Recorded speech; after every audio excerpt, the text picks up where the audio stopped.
नमस्कार प्यारे विद्यार्थियों, गुड मॉर्निंग। जैसा कि आज यहाँ पर जो है वो आज की क्लास में हम यहाँ पर देखेंगे कि यहाँ पर जो है वो वैदिक सभ्यता के यहाँ पर ऋग्वैदिक काल का हम यहाँ पर जो है वो अभी यहाँ पर बात करेंगे धार्मिक से यहाँ पर जीवन के बारे में कि धार्मिक जीवन कैसा था यहाँ पर ऋग्वैदिक काल का। तो धार्मिक जीवन इससे पहले हमने बात कर ली है, सामाजिक जीवन और राजनीतिक जीवन के बारे में हमने बात कर ली है। तो हम यहाँ पर ऋग्वैदिक की किसकी बात करेंगे, ऋग्वैदिक की हम यहाँ पर बात करेंगे।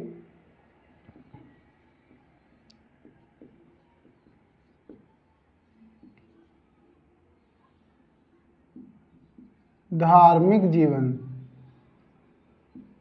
तो धार्मिक जीवन के बारे में हम यहाँ पर जानकारी देंगे। तो धार्मिक जीवन कैसा था वो सारी चीज़ें आपको बताएंगे। तो धार्मिक जीवन देखिए क्या आपको बताऊं, तो धार्मिक जीवन यहाँ पर जो है वो कैसा था। यहाँ पर जो थे यहाँ पर क्या थे, कबीलाई रूप में यहाँ पर जो है वो रहते थे। कबीलाई ढांचा था समाज का, और कबीलाई ढांचा यहाँ पर जो था, यहाँ पर आर्यों के द्वारा एक जगह पर नहीं रिहा जाता था। मतलब आपको बता दूं तो यह पशुपालक थे। आप आर्थिक यहाँ पर आर्थिक जो हम जीवन जो आपको बताऊंगा उसमें आपको बताऊंगा कि ये पशुपालक थे। क्या थे? पशुपालक। तो पशुपालक थे, तो ये दिन भर ये पशुपालक को क्या करते थे, चराने का कार्य, ये सब काम में क्या किया जाता था, एक जगह से दूसरी जगह जा के यहाँ पर जो है वो स्थायी निवास यहाँ पर नहीं करते थे। स्थायी निवास नहीं था, ये घूमते रहते थे, पशुचारक थे। तो यहाँ पर और अगर बात करें यहाँ पर मुख्य धन भी यहाँ पर जो क्या होते थे, पशु होते थे इनके। और इसी तरीके से यहाँ पर जो है वो एक जगह से बाहर जाते रहते थे। इसी वजह से क्या है, ये प्रकृति प्रेमी यहाँ पर बने थे। क्या? प्रकृति प्रेमी यहाँ पर बने, और प्रकृति की यहाँ पर जो है वो पूजा करने लगे। क्या करने लगे? प्रकृति प्रेमी थे, उसके बाद में ये प्रकृति की क्या करने लगे, प्रकृति की पूजा करने लगे। क्यों करने लगे? क्योंकि सब कुछ ही प्रकृति के द्वारा ही यहाँ पर जो है वो किया जाता था। यहाँ पर प्रकृति के द्वारा वर्षा जल सभी वो वहाँ से होता था। और उसके अलावा जो अनाज, जो दूध, ये प्रकृति के द्वारा जो कहीं ना कहीं पशुपालक, ये सब कुछ प्रकृति की देन ही होती थी। इस वजह से ये क्या करने लगे, प्रकृति की पूजा करने लगे। अगर बात करें यहाँ पर प्रकृति की पूजा क्यों करते थे, तो प्रकृति की पूजा यहाँ पर दो रीजन थे इनके कि प्रकृति की पूजा करने के दो, ये था कि एक तो सम्मान के लिए, और एक भय के लिए। अब सम्मान आपको बता दूं, सम्मान क्या किस तरीके से, तो सम्मान ये कि यहाँ पर जो है वो एक तो इनको खाद्य सामग्री काफ़ी चीज़ें यहाँ पर मिलती थी, इस वजह से सम्मान करते थे प्रकृति का। और एक ये सम्मान करते थे, ये तो सम्मान में आ गया, बट यहाँ पर भय क्यों आ रहा है, तो भय यहाँ पर मैं बता दूं जैसे कि वर्षा जल आपदा, प्राकृतिक आपदा, यहाँ पर जो है भूकंप और जो है वो सूखा पड़ना, ये चीज़ें भी होती थी। तो इस वजह से इनके पास में भय रहता था आप प्राकृतिक आपदाओं को लेकर। इस वजह से यहाँ पर भी ये भय की वजह से भी जो है वो प्रकृति पूजा करते थे। प्रकृति पूजा में अगर बात करें तो धीरे धीरे यहाँ पर देवीकरण यहाँ पर कर दिया गया। क्या? देवीकरण। क्या कर दिया गया? देवीकरण। देवीकरण यहाँ पर कर दिया गया, और यहाँ पर जो है वो देवीकरण रूप में यहाँ पर जो है वो मानने लगे। क्या? स्वरूप में यहाँ पर जो है वो पूजा करने लगे। इसके बाद में यहाँ पर जैसे कि यहाँ पर क्या हुआ, आर्यों के द्वारा प्रकृति में जैसे किसी को भी देव यहाँ पर माना, देवी रूप यहाँ पर मानने लगे। बट कौन से कैसे क्या मानने लगे, अगर जल की पूजा करते थे तो जल की पूजा नहीं करते थे। ये क्या करते थे, जल के रूप में एक यहाँ पर रूप बना लिया जाता था और उस रूप की पूजा करते थे, देवी रूप। तो देवी रूप की यहाँ पर पूजा किया जाता था।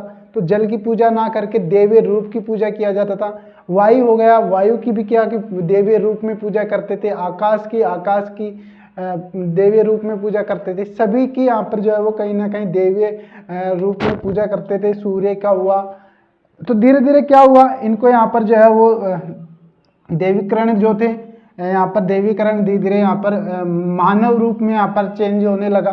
तो मानवीकरण यहाँ पर हो गया, मानवीकरण यहाँ पर देखने को मिलता है। तो धीरे धीरे देवीकरण यहाँ पर जो है वो मानवीकरण की ओर गया। तो दैवीय रूप यहाँ पर जो है वो मानव रूप का यहाँ पर जो है वो रूप ले लिया गया। तो मानव रूप में यहाँ पर जो है वो पूजा जाने लगा। मानव रूप में जैसे कि यहाँ पर जल को मानव प्रतिरूप यहाँ पर बना दिया गया और उसको पूजा करने लगे। आकाश को, इंद्र को, वरुण को, सोम को, और जो है वो इसके अलावा जो भी है जलद है, सूर्य है, इनकी जो है वो मानवीकरण कर दिया गया और मानव रूप यहाँ पर जो है वो उनको देख के उनकी यहाँ पर पूजा करने लगे। तो बात करते हैं यहाँ पर देवीकरण जो था वो एकेश्वरवाद था या फिर जो है वो बहुदेववाद था। तो कैसे था? तो यहाँ पर जो थे ये कितने देवताओं को मानते थे? ये 33 देवताओं को मानते थे। क्या 33 देवताओं को यहाँ पर माने जाते थे? 33 देवताओं को मानते थे। तो 33 देवताओं में अगर बात करें यहाँ पर, तो यहाँ पर जो थे बहु देववादी थे। यहाँ पर क्या थे? बहुदेववादी थे, क्योंकि यहाँ पर एक से अधिक देवताओं को मानते थे। धीरे धीरे यहाँ पर जो है वो ऋग्वेद में बहुदेववादी थे और उत्तरवैदिक काल में क्या हुए? एकेश्वरवाद यहाँ पर जो है वो देखने को मिला। क्या देखने को मिला? एकेश्वरवादी यहाँ पर जो है वो देखने को मिला। तो यहाँ पर कुछ इस तरीके से जो है वो यहाँ पर प्रकृति प्रेमी से कहीं ना कहीं धीरे धीरे ऐसे चलते गए, मानवीय रूप यहाँ पर इस तरीके से देने लगे। देवीय रूप जो है वो मानवीय रूप यहाँ पर मिलने लगा देवताओं को, और देवताओं को सम्मान और भय की वजह से जो है वो मानते थे। बात कर रहे हैं कि यहाँ पर जो है वो कितने प्रकार के देवता को यहाँ पर पूजते थे। इसके साथ में यहाँ पर देखिए आगे यहाँ पर बात करें तो यहाँ पर हम बात करते हैं तो देवता कितने यहाँ पर मानते थे? देवताओं को कितने देवताओं को मानते थे? 33 देवी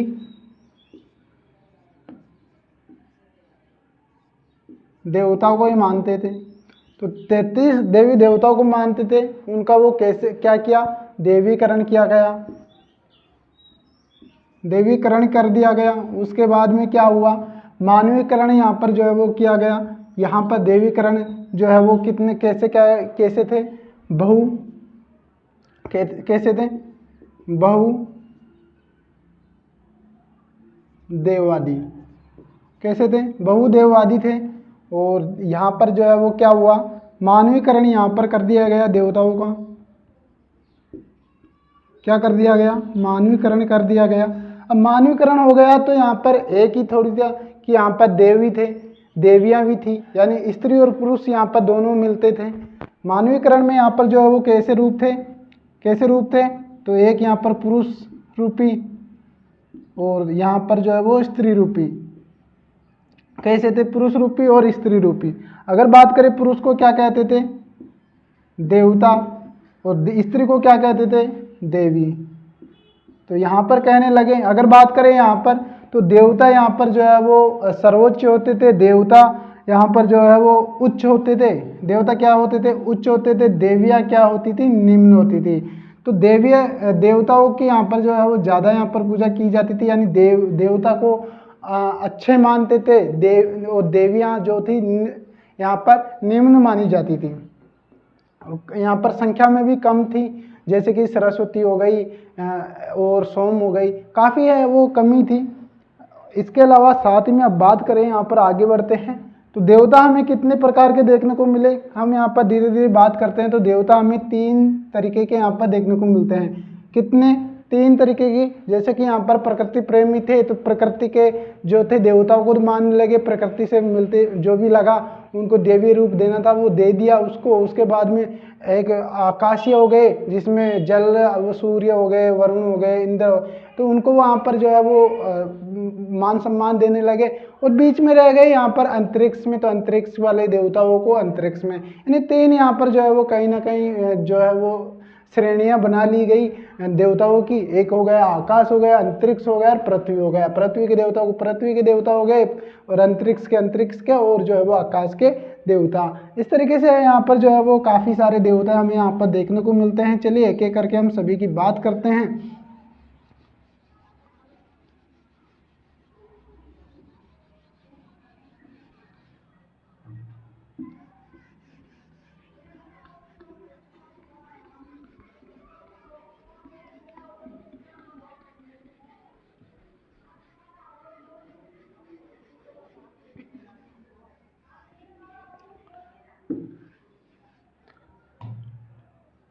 तो बात करें कितने प्रकार के देवताओं को मानते थे, तो तीन प्रकार के देवताओं को मानते थे। तीन प्रकार थे। तीन प्रकार कौन कौन से थे? तीन प्रकार कौन कौन से थे अगर बात करें तो तीन प्रकार हमें यहाँ पर देखने को मिलता है। पहला मिलता है आकाशीय देवता। आकाश, क्या मिलता है? आकाश। दूसरा मिलता है आकाश में आकाशीय देवता। दूसरा हो गया हमारा अंतरिक्ष वाला।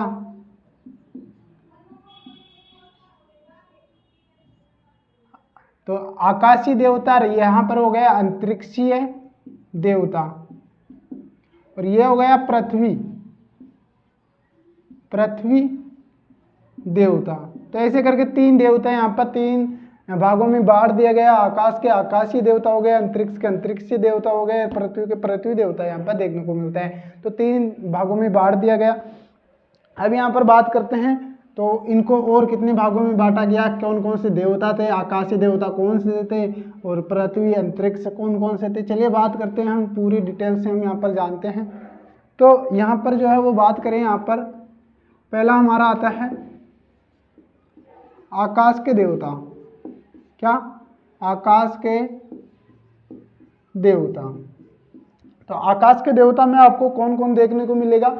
आकाश के देवता में आपको यहाँ पर जो है वो यहाँ पर देखने को मिलेगा घोषा, सूर्य, वरुण और विष्णु। कुछ यहाँ पर है वो ये देवता देखने को मिलेंगे। बात किया था 33 देवता, या हो सकता है उससे भी ज़्यादा देखने को मिले ऋग्वेद में। उत्तरवेदिक काल में जो थे और भी ज़्यादा हो गए। तो यहाँ पर क्या हुआ? घोषा, सूर्य, वरुण, विष्णु, ऐसे कुछ देवता मिले। इसके अलावा बात करते हैं यहाँ पर अंतरिक्ष वाले।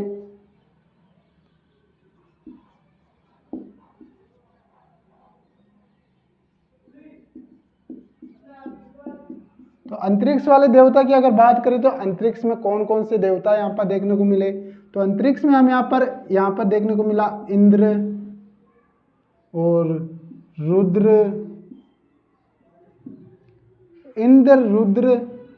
और यहाँ पर क्या देखने को मिला अगर बात करें तो इंद्र, रुद्र। तीसरा हमें यहाँ पर देखने को मिला वायु। क्या देखने को मिला?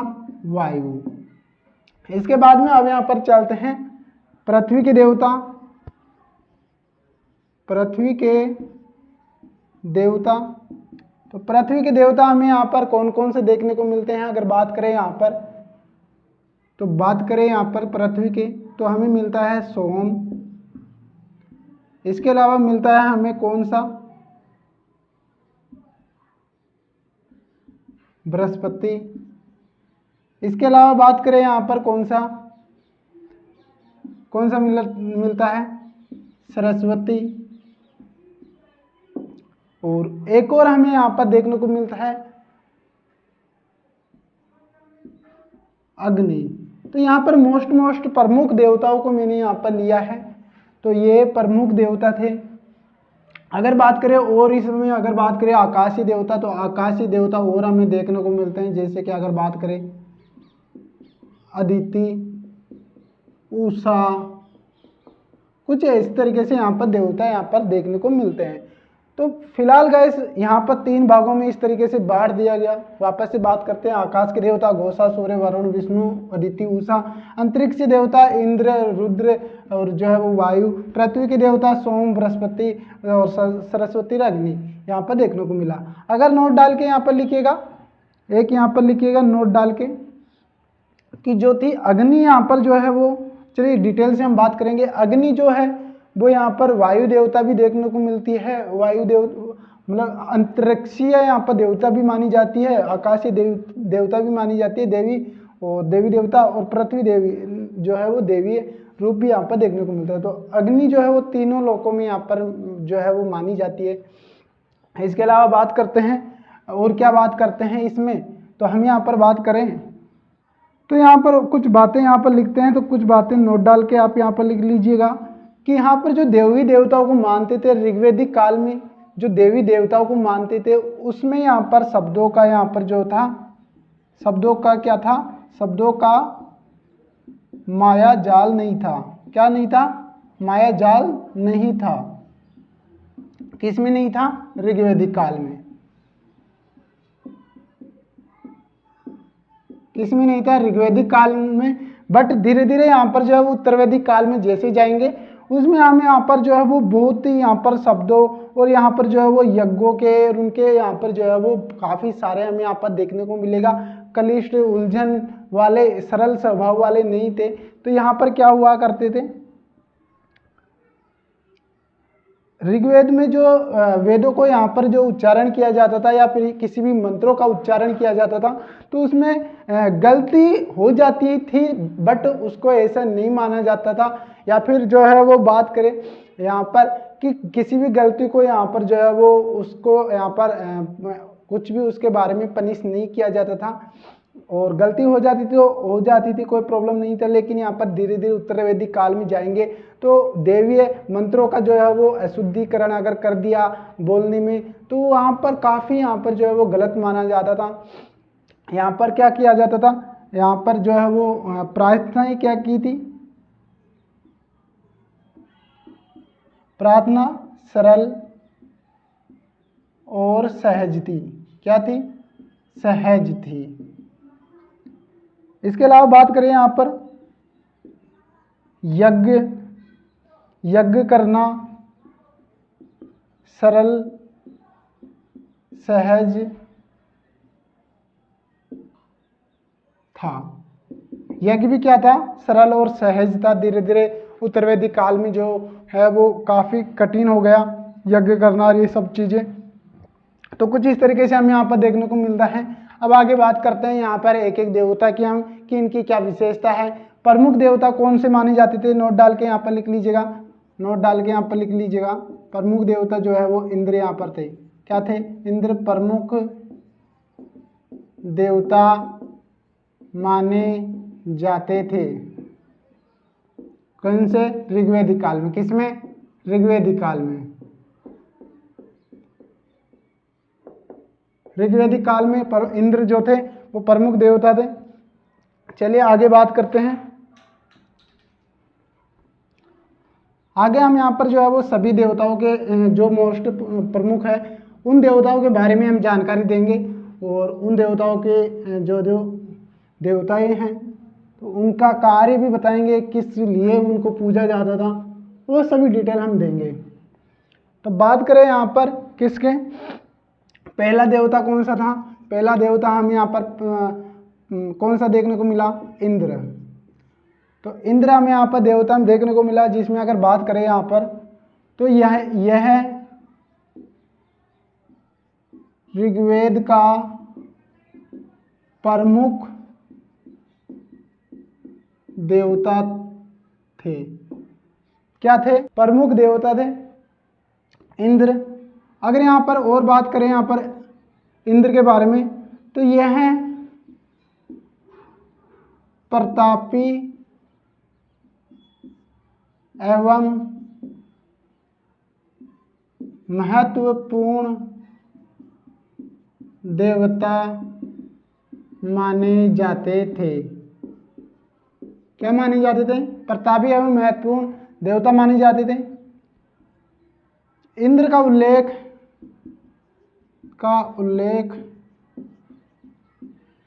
कितनी बार हमें देखने को मिलता है?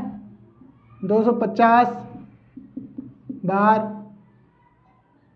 किया गया है।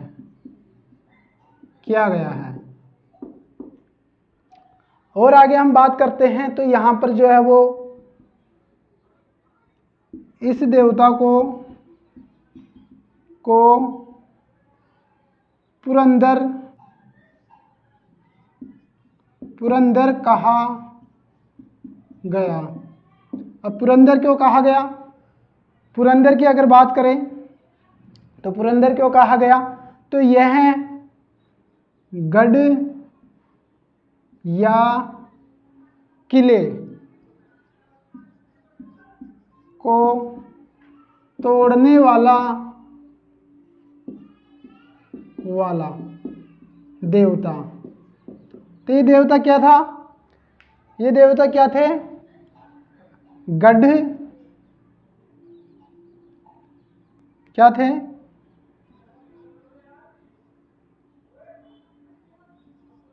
गढ़ और किले को तोड़ने वाले देवताएं थे। इस वजह से इनको यहाँ पर जो है पुरंदर का देवता कहा गया, पुरंदर कहा गया। आगे हम बात करें यहाँ पर और, तो और हमारे सामने सेकंड आता है। फिर इसके बाद में सेकंड कौन सा देवता आता है? सेकंड आता है हमारे सामने यहाँ पर अग्नि। तो यह पहला देवता यहाँ पर ऋग्वेद का जो है वो पहला देवता भी था। और हमारा जो है वो बात आती है अब अग्नि देवता या अग्नि की। इंद्र, और बात करते हैं वह अग्नि की कि कौन सा है? दूसरा, तो अग्नि। तो अग्नि की अगर बात करें तो अग्नि के यहाँ पर जो है वो क्या थे? बात करें तो यहाँ पर जो है वो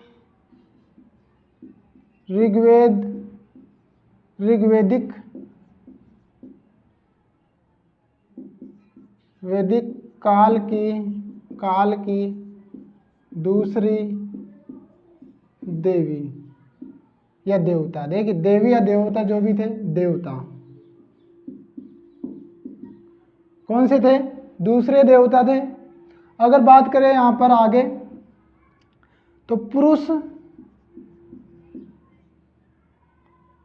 या मानव, आप पुरुष न मान के यहाँ पर मानव व देवताओं के मध्यस्थ का मतलब होता है मध्य वाला काम करना। तो अग्नि क्या करती थी? मानव हो गया और देवताओं के मध्य वाला जो कार्य करती थी, यानी मानव को देवताओं तक पहुंचाने का कार्य कौन किया करती थी? अग्नि देवता करती थी। क्योंकि जो मध्यस्थता निभाती थी वो अग्नि देवता ही निभाते थे, क्योंकि जो है वो मानव को देवताओं की प्राप्ति का अग्नि का ही रास्ता यहाँ पर देखने को मिलता था। जैसे कि यज्ञ करना, ये सभी जो थे वो अग्नि का ही रूप थे। अगर बात करें आगे और, तो ऋग्वेद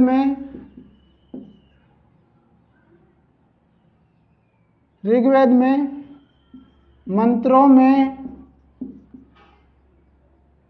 प्रथम मंत्र अग्नि को ही समर्पित है। क्या है? अग्नि को ही समर्पित है। यानी ऋग्वेद में जो मंत्र है उन सभी मंत्रों में प्रथम मंत्र जो है वो अग्नि को समर्पित है। आगे बात करें हम यहाँ पर और क्या बातें हैं, तो यहाँ पर बात करते हैं तो अग्नि हम यहाँ पर जो है वो सबसे, या फिर बात करें अग्नि देवता जो सबसे अलग थे, अलग देवता माने गए, क्योंकि यह आकाशीय और अंतरिक्षीय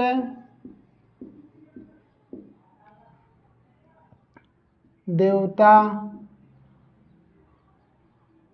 और पृथ्वी देवता तीनों में शामिल थे, तीनों में शामिल थे। तो क्या थे? इनको तीनों में पूजे जाते थे। यहाँ पर आकाशीय देवता भी मानते थे, अंतरिक्ष देवता भी मानते थे और पृथ्वी देवता भी मानते थे। ये तीनों में यहाँ पर पूजे जाते थे। तो इस वजह से यहाँ पर जो अग्नि देवता थे वो यहाँ पर एक विशिष्ट यहाँ पर जो है वो अपना हक यहाँ पर रखते थे। तो यहाँ पर काफ़ी यहाँ पर बातें हो गई। यहाँ पर ऋग्वेदिक के दूसरे देवता थे, मानव देवताओं की मध्यस्थता का कार्य करते थे अग्नि देवता। ऋग्वेद में मंत्रों का प्रथम मंत्र भी अग्नि को समर्पित था और अग्नि देवता जो थे वह यहाँ पर तीनों लोकों में यहाँ पर जो है वो विद्यमान थे। तो यहाँ पर ये बातें हो गई। अब बात करते हैं अगले की तरफ। तो आगे हम यहाँ पर बात करेंगे, किसकी बात करेंगे?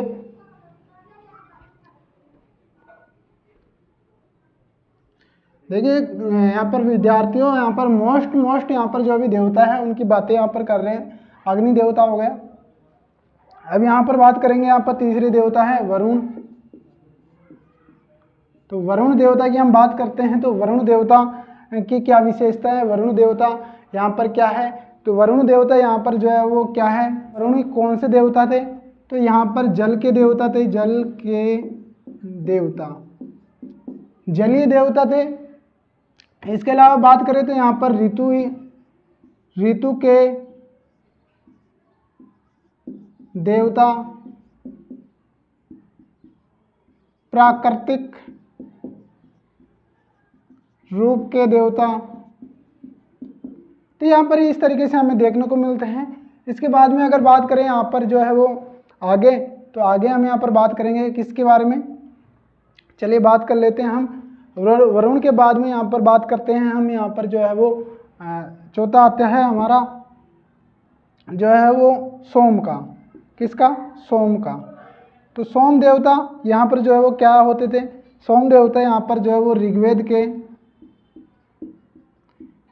के 9वें मंडल में देखने को मिला है। हमें देखते हैं कि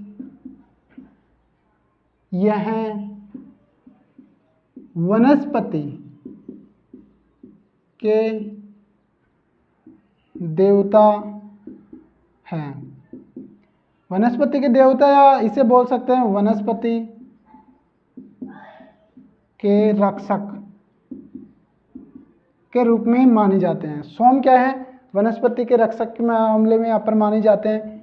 यहाँ पर 9वां मंडल सोम के बारे में ही है।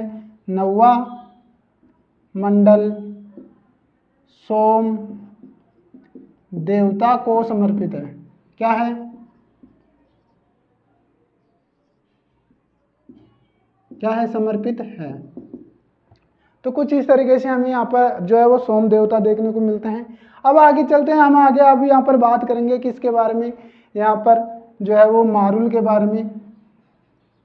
आगे चलिए, आगे और भी हम 2-3 देवताओं की बातें कर लेते हैं। ये सभी अभी देवताओं की बात हो रही है, जिसमें से 1-2 देवी भी यहाँ पर देखने को मिलेगी मोस्ट प्रमुख में। तो बात आती है हमारा यहाँ पर 5वां जो भी देवी देवता है, कौन थे, मारुल।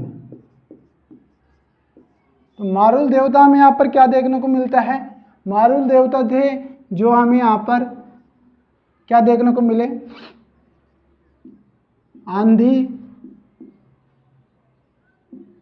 और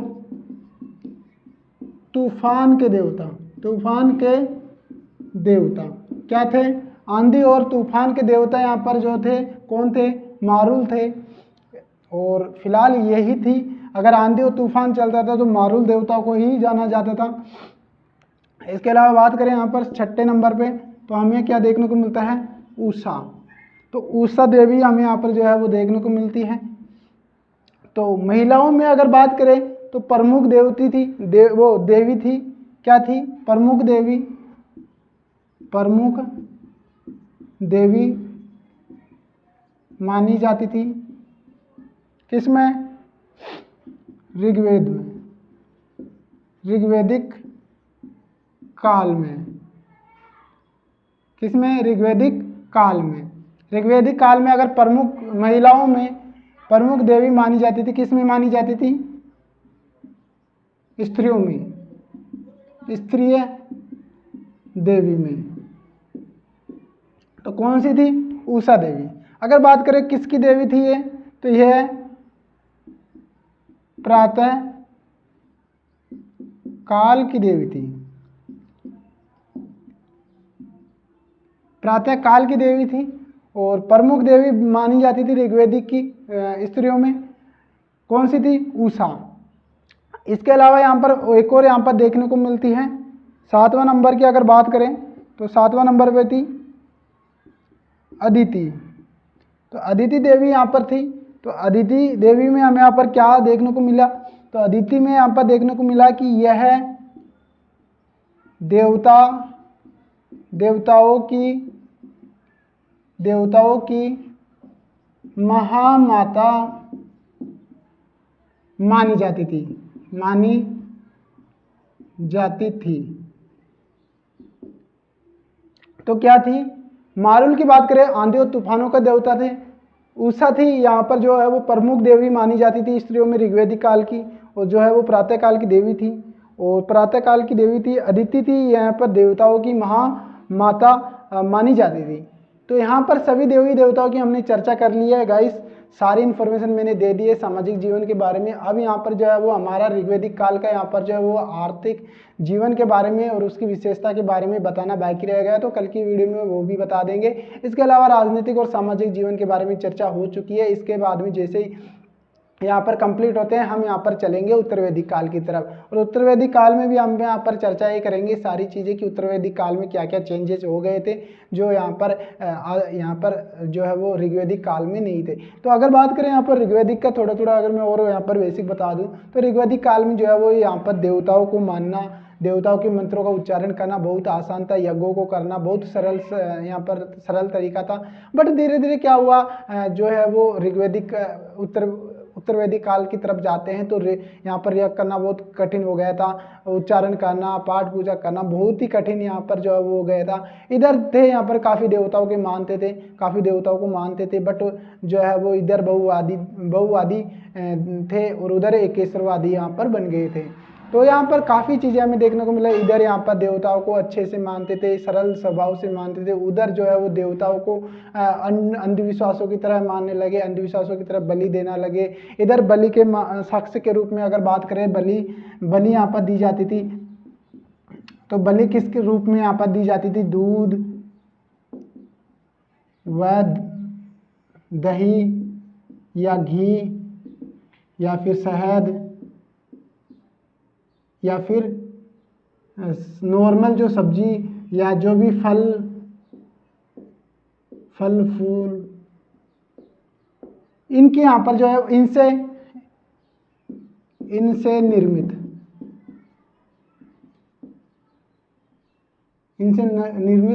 वस्तु कि हम यहाँ पर जो है वो बलि देते थे। बलि मतलब यहाँ पर हो गई दान देना, देवताओं को समर्पित करना। बट धीरे धीरे क्या हुआ यहाँ पर उत्तर वैदिक काल में कि यहाँ पर बलि जो है वो जानवरों की देने लगे। धीरे धीरे काफ़ी चीज़ें वो वहाँ पर देखने को मिलती है, तो बलि इन चीज़ों की ना करके वहाँ पर जीव हत्या करने लगे। तो फिलहाल इस वीडियो को यहीं पर समाप्त करते हैं, कल मिलते हैं नए वीडियो के साथ में। जब तक के लिए नमस्कार, जय हिंद, जय भारत।